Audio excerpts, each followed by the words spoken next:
Assalamualaikum warahmatullahi wabarakatuh. Saya Resna Ramadhani dengan NIM 202020 3861211035 dengan Prodi Manajemen Keuangan Syariah. Untuk itu saya membuat video ini untuk mengerjakan ujian akhir semester saya dengan mata kuliah Ekonomi Makro Islam. Adapun materi yang akan saya bahas pada kesempatan kali ini ada 6, yaitu pendapatan nasional, inflasi, keuangan publik Islam, pengangguran, kemiskinan, dan peranan zakat, sedekah, dan infak dalam menanggulangi kemiskinan. Pertama-tama yaitu materi pendapatan nasional. Pendapatan nasional adalah suatu bentuk tolak ukur yang dipakai untuk memperhitungkan suatu perekonomian negara untuk memperoleh gambaran tentang perekonomian yang sudah dicapai dan nilai pengeluaran yang diproduksi. Singkatnya, pendapatan nasional yaitu suatu alat ukur untuk menentukan tingkat perekonomian suatu negara. Pendapatan nasional adalah nilai total output akhir suatu negara dari semua barang dan jasa baru yang diproduksi dalam waktu 1 tahun.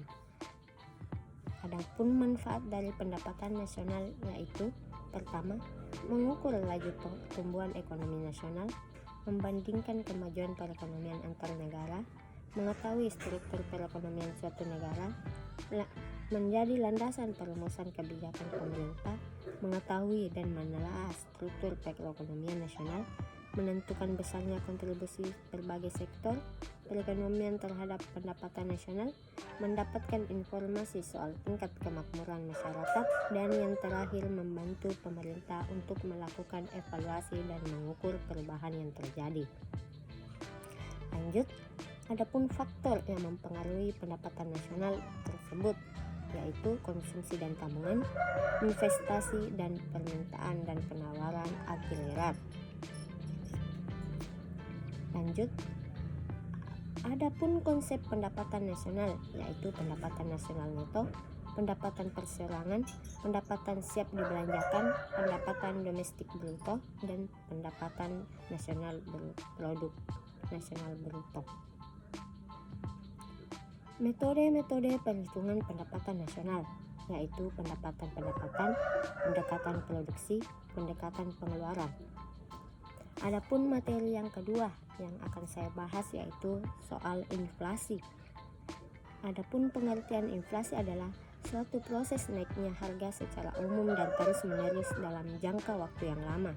Penyebabnya yaitu adanya permintaan yang meningkat, jumlah uang yang beredar bertambah banyak, adanya biaya produksi yang meningkat, terjadinya inflasi campuran, dan yang terakhir inflasi terjadi karena adanya ekspektasi. Adapun jenis-jenis dari inflasi yaitu inflasi ringan, inflasi sedang, inflasi berat, dan inflasi sangat berat. Dampak dari inflasi yaitu produsen mendapatkan keuntungan dari kenaikan harga umum barang dan jasa, menurunnya daya beli masyarakat, dan yang terakhir mempengaruhi kemampuan ekspor suatu negara. Adapun yang bisa kita lakukan yaitu cara mengatasi inflasi. Yang pertama, kebijakan moneter. Dalam kebijakan moneter ini, Bank Indonesia mengeluarkan kebijakan untuk menarik uang yang beredar di masyarakat. Ini dapat dilakukan dengan menjual suatu berharga, meningkatkan jumlah uang yang beredar dari bank umum untuk meningkatkan suku bunga. Kedua, kebijakan fiskal. Dalam kebijakan fiskal dapat berkaitan dengan penerimaan dan pengeluaran anggaran negara. Pemerintah dapat menaikkan tarif pajak dan melakukan penghematan terhadap pengeluaran pemerintah. Ketiga, yaitu kebijakan lainnya.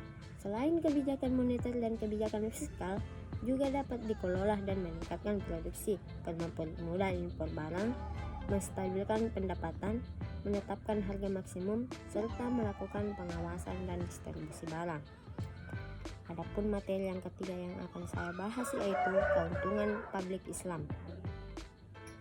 Keuntungan publik Islam meliputi setiap sumber keuangan yang dikelola untuk kepentingan masyarakat, baik yang dikelola secara individual, kolektif, maupun oleh pemerintah.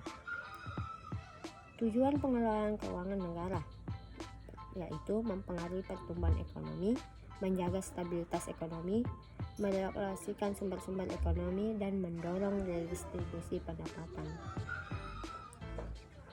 Sumber pendapatan negara yaitu penerimaan pajak, pendapatan negara dan pajak, dan hibah. Adapun materi yang selanjutnya yaitu pengangguran. Pengertian dari pengangguran yaitu kelompok orang yang ingin bekerja, sedang berusaha mendapatkan pekerjaan tetapi belum berhasil mendapatkannya. Penyebab dari pengangguran itu sendiri yaitu besarnya angkatan kerja yang tidak seimbang dengan kesempatan kerja. Masyarakat atau warga negara tidak memiliki keterampilan tinggi serta tidak pendidikan yang rendah.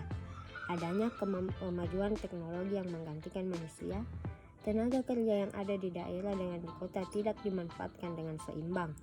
Pemerintah memperhatikan kebijakan pengiriman tenaga kerja atau TKI ke luar negeri. Harapan terlalu tinggi untuk tenaga kerja, PHK, persaingan pasar global, masalah geografis atau biasa dikatakan jauh dari perkotaan, dan yang terakhir kemiskinan. Adapun dampak dari pengangguran yaitu berpotensi membuat keuntungan negara membengkak, meningkatkan angka kemiskinan, dapat memunculkan konflik warga negara dengan pemerintah, dapat menyebabkan kesenjangan kesempatan bekerja, dapat menyebabkan seseorang kehilangan ahli atau keterampilan, menurunnya daya saing, meningkatkan angka kemiskinan, dapat menyebabkan kesenjangan sosial, menyebabkan kondisi politik di suatu negara tidak stabil, dan yang terakhir meningkatkan konflik dalam rumah tangga. Adapun jenis-jenis dari pengangguran itu sendiri berdasarkan faktor penyebabnya, yaitu pengangguran musiman, pengangguran siklis, pengangguran deflasional, pengangguran voluntar, pengangguran struktural, pengangguran teknologi, dan yang terakhir pengangguran friksional. Adapun lama waktu bekerja yaitu pengangguran terbuka, pengangguran setengah menganggur, dan yang terakhir pengangguran terselubung. Cara mengatasi pengangguran yaitu perluasan kesempatan kerja,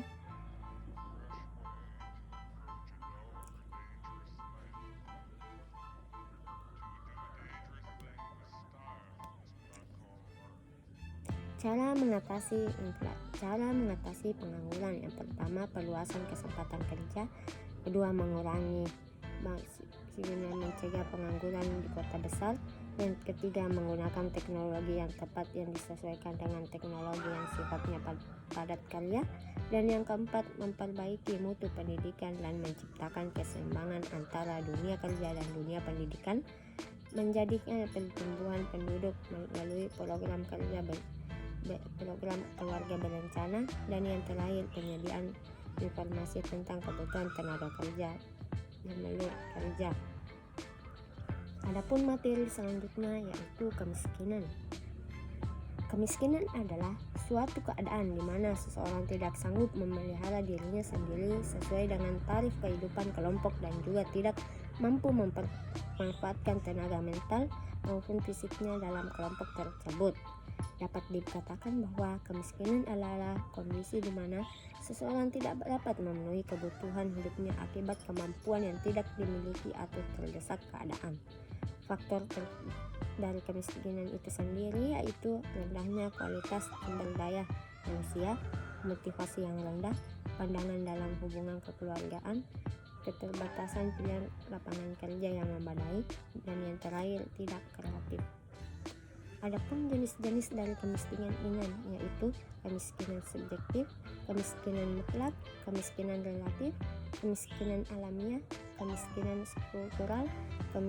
struktural. Ciri-ciri yang melekat pada masyarakat miskin. Pertama, pendapatan masih rendah atau tidak berpendapatan. Kedua, tidak memiliki pekerjaan yang tetap. Yang ketiga, pendidikan rendah bahkan tidak berpendidikan. Keempat, tidak memiliki tempat tinggal. Yang kelima, tidak terpenuhinya standar gizi minimal.